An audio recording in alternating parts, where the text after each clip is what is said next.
সময় কলকাতায় স্বাগত। টলি হলি বলি নিয়ে সঙ্গে রয়েছে আমি গোপা। আর শুরুতেই টলিউডের খবরের দিকে নজর রাখতেই হবে। বাংলা সিনেমার সফলতম পরিচালক জুটি শিবপ্রসাদ মুখোপাধ্যায় ও নন্দিতা রায়। দীর্ঘ 25 বছরের চেনা জানা দুজনের। টেলিভিশনে কাজ করার পর 2011 সালে ছবির দুনিয়ায় পা রাখেন তারা।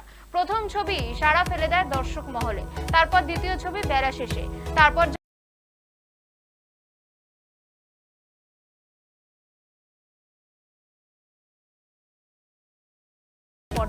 21 বছর পর আবার রূপলী পর্দায় দেখা যাবে রাখি গুলজারকে, তাও আবার বাংলা ছবিতে।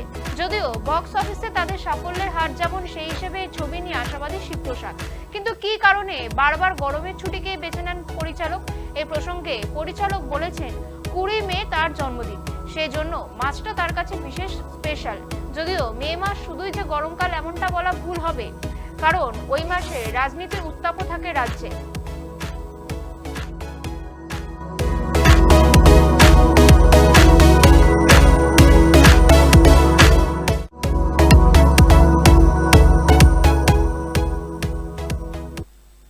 একটি ছেলে একটি মেয়ে সংসারে বেড়াজাল পেরিয়ে নিজেদের মতো করে বাঁচার জন্য একটি অ্যাডভেঞ্চারে বেরিয়ে পড়ে।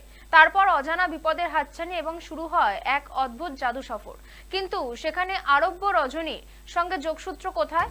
এখনই চমক ভাঙতে নারাজ পরিচালক বললেন, আলিবাবার গল্পে কাশেম গুহায় প্রবেশ করে দরজা খোলার জন্য চিচিং ফাক মন্ত্র ভুলে যায় আর গুহার মধ্যে বন্দী হয়ে পড়ে।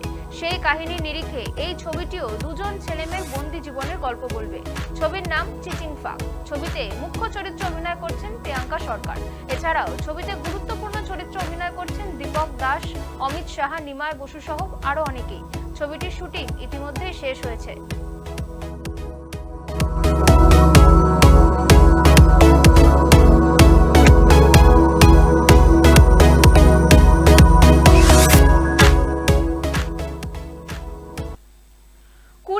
গন্ডি পার করেছে খাদান ছবিটি। মুক্তির 1.5 মাস পরও ব্যবসা করছে দেব যিশুর খাদান। সাকসেস পার্টিতে হাজির ছিল টলিউডের একাধিক তারকারা। সেই পার্টিতে উপস্থিত ছিলেন দেব কোয়েলও। দেবের প্রযোজনা সংস্থার সঙ্গে যৌথভাবে খাদানের প্রযোজক ছিলেন নিসপাল সিং। খাদানের সাকসেস পার্টি থেকে দেব কোয়েলের একাধিক ছবি ইতিমধ্যে ভাইরাল সোশ্যাল মিডিয়ায়। তবে সবার মনে একটাই প্রশ্ন ঘুরপাক খাচ্ছে, তবে কি আবার টলিউডে ফিরছেন কোয়েল দেব? সরস্বতী পুজোতেও দুজনকে একসঙ্গে দেখা যায়। সব জল্পনা উস্কে খাদানের তারকারা জানান, একসঙ্গে কাজ করার ইচ্ছে আছে দুজনেরই, তবে একটা ভালো স্ক্রিপ্ট দরকার।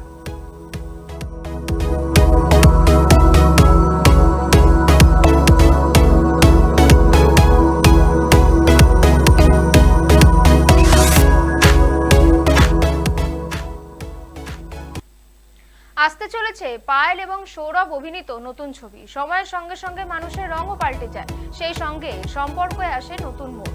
এই প্রেক্ষাপটে তার প্রথম ছবিটি তৈরি করেছেন পরিচালক অর্পণ সরকার। স্বপ্ন পূরণের জন্য কোচবিহার থেকে কলকাতায় আসে তানিয়া। শহরে আসার পর ঘটনাচক্রে তার সঙ্গে রিতেশের প্রেম হয়। রিতেশের প্রাক্তন প্রেমিকার নামও তানিয়া। দুজনেই নিজেদের একটা ক্যাফে শুরু করে এবং একসঙ্গে থাকাও শুরু করে। সময়ের সঙ্গে সঙ্গে রিতেশ বুঝতে পারে তানিয়ার রহস্যময় অতীত রয়েছে। গল্প যত এগিয়ে যেতে থাকে ঘনীভূত হয় রহস্যের স্তরও। এই ছবি নিয়ে এখনই খুব বেশি তথ্য দিতে নারাজ পরিচালক, কারণ তার মতে থ্রিলার পর্দা দেখাটাই শ্রেয়।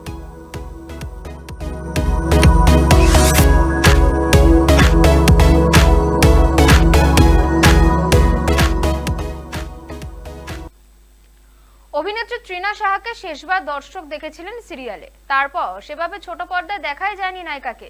শোনা যাচ্ছে আবারও সিরিয়ালে ফিরছেন তৃণা। পরিচালক স্নেহাশিস চক্রবর্তীর নতুন সিরিয়ালে নায়িকা তৃণা। টিআরপির ওঠাপড়ার জন্য খুব অল্প সময়ের মধ্যে ইদানিং বন্ধ হয়ে যাচ্ছে ধারাবাহিকগুলি। সাংবাদিকদের মুখোমুখি হয়ে তৃণা বলেছেন, নায়িকা খুবই উত্তেজিত নতুন সিরিয়াল নিয়ে। কবে থেকে শুটিং হবে তা এখনো ঠিক হয়নি। শোনা যাচ্ছে নায়িকার বিপরীতে নায়ক অভিনেতা ইন্দ্রজিৎ বসু। উল্লেখ্য, ছোট পর্দার পাশাপাশি বড় পর্দা এবং ওয়েব সিরিজেও তৃণার অভিনয় কার্যত নজর কেড়েছে দর্শক মহলে।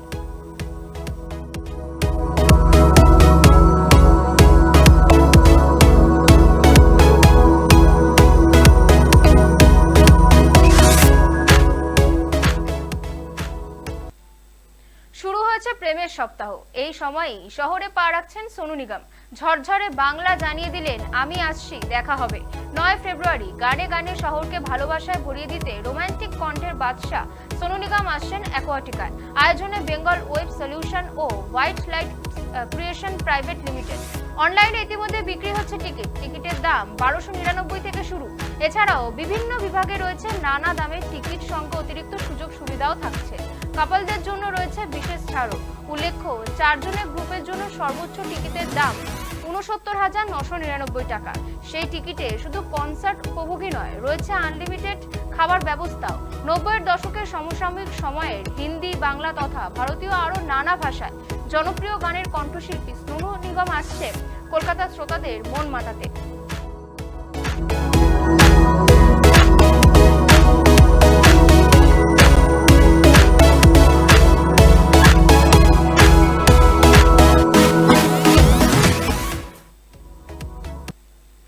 বহু মানুষের কাছে সোনু সুদ আলোর দিশারি। এবার সেই সোনুর বিরুদ্ধে গ্রেফতারি পরোয়ানা জারি। অভিনেতার বিরুদ্ধে জালিয়াতির অভিযোগে গ্রেফতারি পরোয়ানা জারি করেছে পাঞ্জাবের একটি আদালত। সূত্রের খবর, লুধিয়ানার একটি আইনজীবী রাজেশ খান্না একটি আর্থিক জালিয়াতির মামলা করেন। এই মামলায় অভিযোগ সরাসরি সোনুর বিরুদ্ধে। অভিযোগ, মোহিত শুক্লা নামের এক ব্যক্তি ওই আইনজীবীকে রিজিকা কয়েন নামে একটি ভুয়ো বিনিয়োগ প্রকল্পে 10 লাখ টাকা লগ্নি করতে বলেন। সেই জালিয়াতি মামলায় আদালতে সোনু সাক্ষ্য দেওয়ার জন্য তলব করা হয়, কিন্তু তিনি হাজির হননি। তারপর সোনুর বিরুদ্ধে গ্রেফতারি পরোয়ানা জারি করা হয়। লুধিয়ানার আদালত মুম্বাইয়ের আন্ধেরি পশ্চিমের ওশিওয়ারা থানার আধিকারিককে সোনুকে গ্রেফতার করার নির্দেশ দিয়েছে। আদালতের নির্দেশ, সোনুকে 10ই ফেব্রুয়ারির মধ্যে গ্রেফতার করতে হবে এবং আদালতে রিপোর্ট জমা দিতে হবে। মামলার পরবর্তী শুনানি 10ই ফেব্রুয়ারি।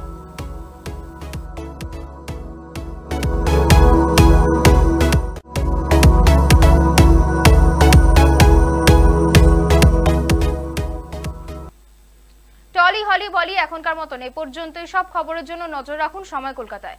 সময় বলবে সময়ের কথা।